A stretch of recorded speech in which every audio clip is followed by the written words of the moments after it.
son serviteur dans Sodome et Gomorrhe. Abraham était là. Mais comme Dieu avait dit que non, je dois détruire Sodome et Gomorrhe, il faut sortir. Abraham a supplié Dieu, même s'il est injuste, tu vas détruire ce pays. Il a dit non. Si Abraham parlait ainsi, il parlait de son neveu Lot. Alléluia. Abraham ne voulait pas que son neveu puisse périr. Il a voulu que par la grâce de l'Éternel, que son neveu soit sauvé. Et comme c'était Dieu droit, il a dit alors sortez, afin qu'Abraham avec sa famille puisse se sauver.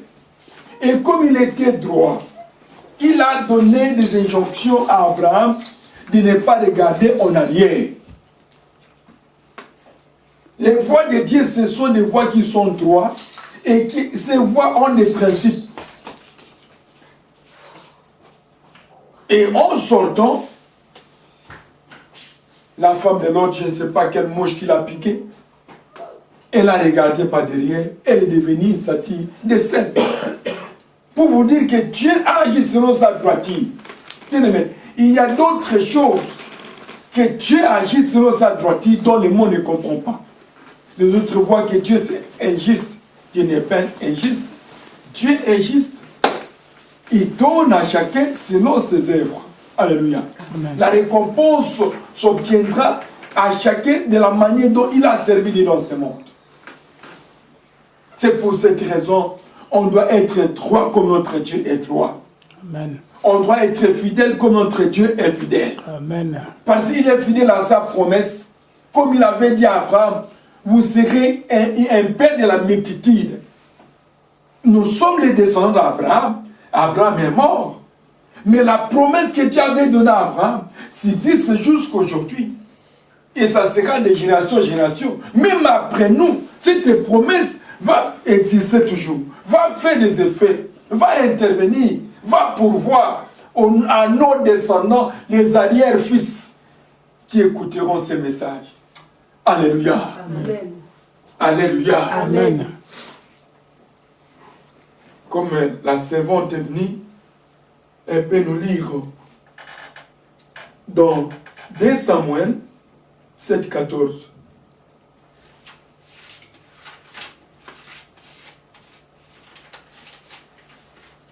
2 Samuel 7,14. Au nom de Jésus. Amen. Je serai pour lui un père et il sera pour moi un fils. S'il fait le mal, je le châtierai avec la vierge des hommes et avec les coups des enfants des hommes. Amen. Que Dieu te bénisse. Amen. Je serai lui un père et lui sera pour moi un fils. Ça, c'est très significatif. Un père et un fils. C'est le père qui donne la progéniture au fils. Et comment est-ce que Dieu pouvait être pour nous un père? Nous prenons un exemple narratif. Un enfant obéissant, le père l'aime, vrai ou faux? Amen. Un enfant qui marche selon les conseils des parents, c'est un enfant que les parents l'honorent, l'adorent même, et les témoignages. Et les témoigne partout. Ah, j'ai vraiment un enfant qui m'obéisse. Ah, parmi mes enfants, non. Ça, c'est un enfant que moi, j'ai qui à cœur. Hier, j'étais au mariage, et c'est moi qui ai joué les 11. Mais c'est papa, la belle famille. Les pères des enfants disaient, cet enfant, c'est un enfant que je le prenais comme un enfant chéri. Un enfant que j'aimais beaucoup. Et j'ai beaucoup investi. Si un parent commence à témoigner ainsi, c'est que cet enfant-là le fait plaisir dans son cœur. Alléluia. Amen. Cet enfant le fait plaisir. Cet enfant respecte ce que les parents disent. Cet enfant aide aussi les parents. Il y a des enfants qui n'aident pas des parents. Les enfants impulsifs. Et dans le cas des parents, bien sûr, il ne peut pas les négliger.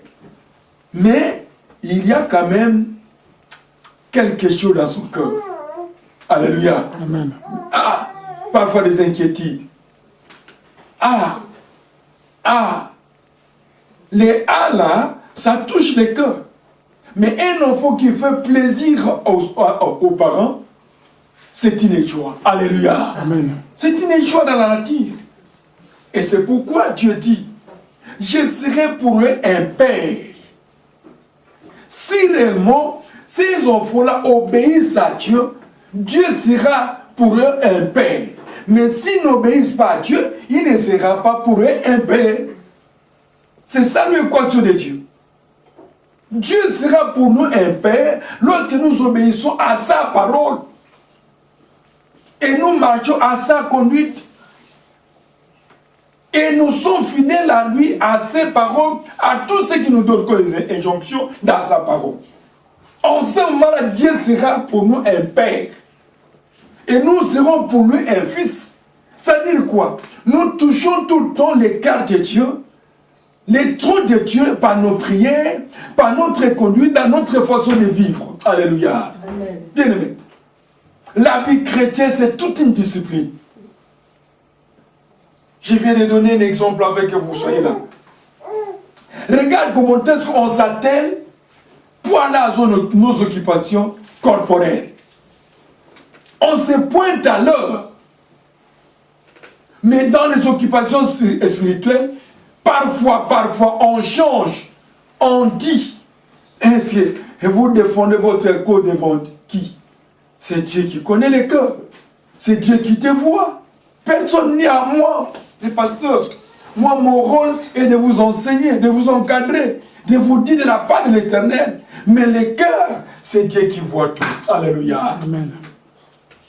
Et comment est-ce qu'on peut être auprès de Dieu comme mes fils? C'est ça, c'est ce que vous devez savoir.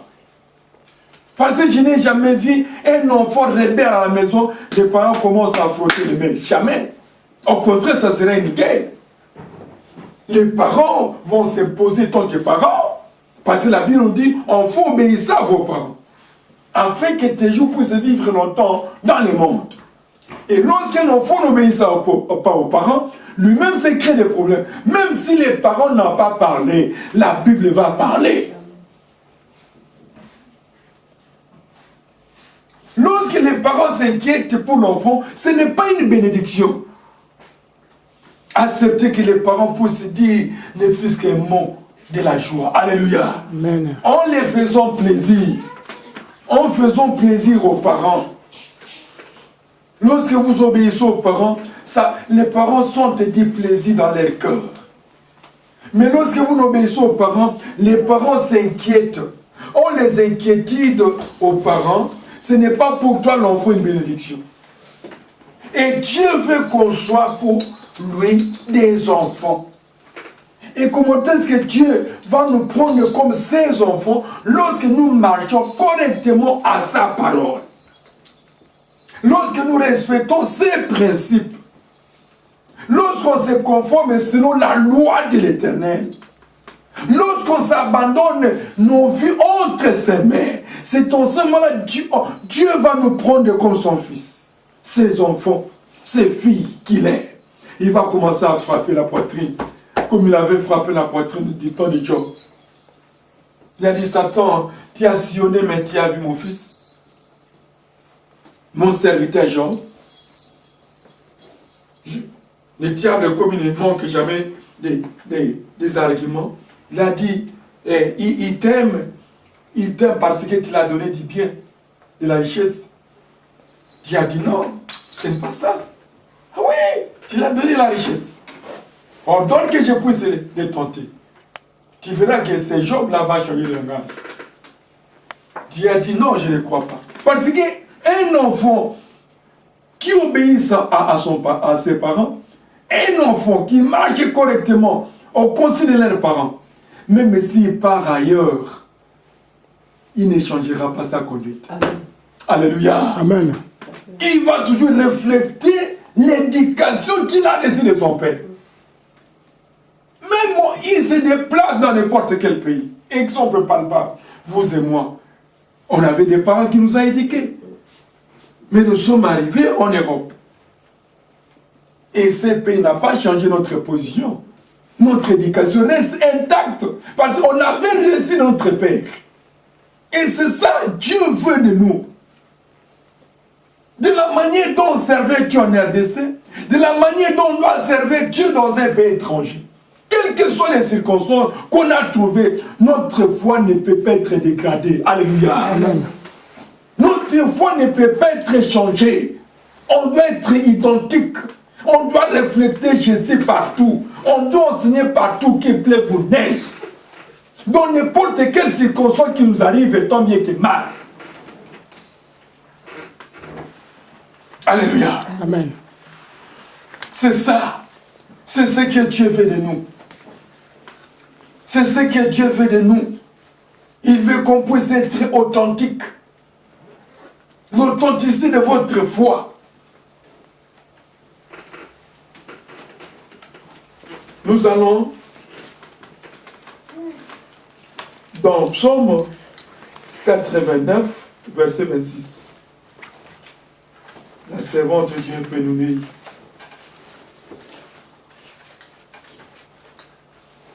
Psaume 89, verset 26. 26. Je lis au nom de Jésus. Amen. Je mettrai sa main sur la mer et sa droite sur les fleuves. Lui, il m'invoquera. Tu es mon Père, mon Dieu et le rocher de mon salut. Amen. Jusque-là. La parole du Seigneur. Amen. Je mettrai quoi? Répète la parole. Répétez. Allez-y. Je mettrai la main Sur la mer sur la mer. et sa droite sur le fleuve. Je mettrai la main sur la mer et sa droite sur le fleuve. Nous voyons la mer, c'est l'eau. Et c'est l'eau, c'est difficile de traverser. S'il n'y a pas un mécanisme, un bateau, une pirogue ou un paquebot. Mais Dieu dit, je mettrai la main sur la mer. Et lorsque on jette encore un regard sur la Bible, nous voyons que Christ, en traversant la mer avec ses disciples, le mouvement de l'eau était là comme il faisait soir.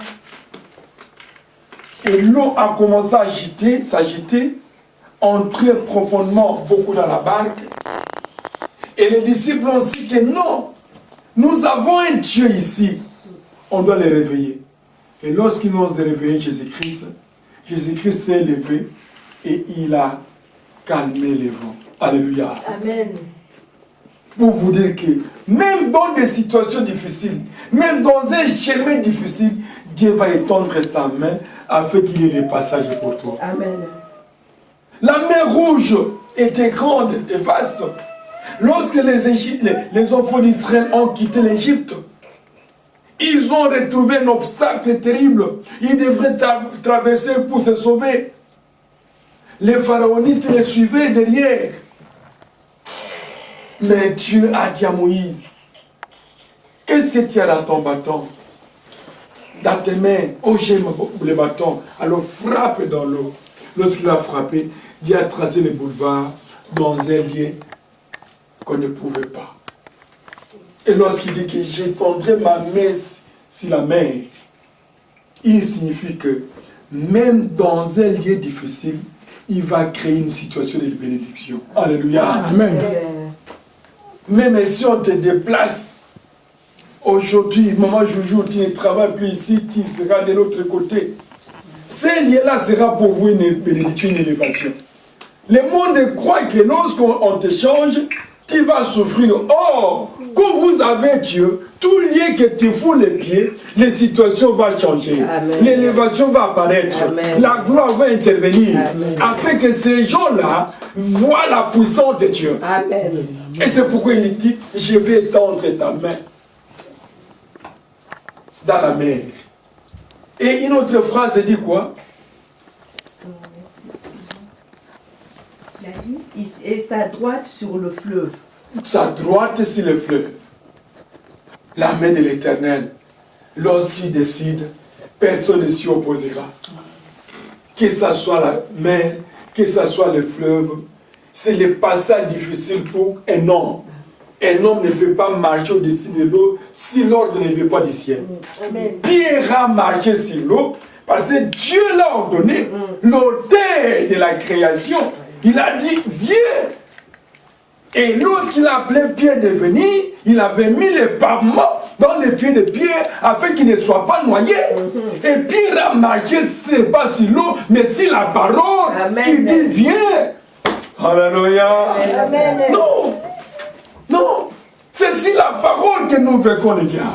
C'est sur la parole que nous voyons la main de l'Éternel. C'est sur la parole que nous voyons la victoire. C'est sur la parole que les démons fuient et sortent de la vie des gens. C'est sur la parole. Pour vous dire que même dans les fleuves, même dans la mer, Dieu va mettre un pavement afin que tu puisses traverser sans problème.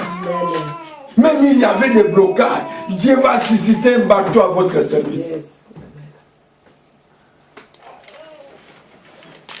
Que le Seigneur soit loué parce que cette révélation m'arrive lorsque je prêche. On était avec ma fille. Et j'ai pris la Bible, je l'ai donnée. Oui. Je lui ai donné la Bible. Et je me suis réveillé.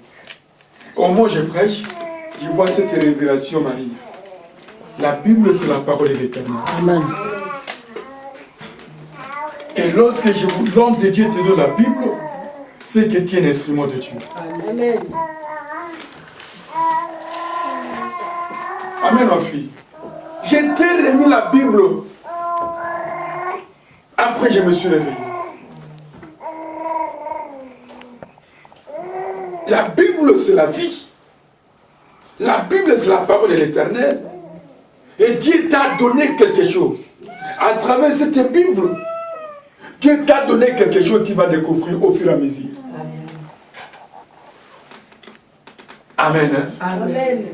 On s'arrête aujourd'hui ici. Que Dieu vous bénisse. Amen.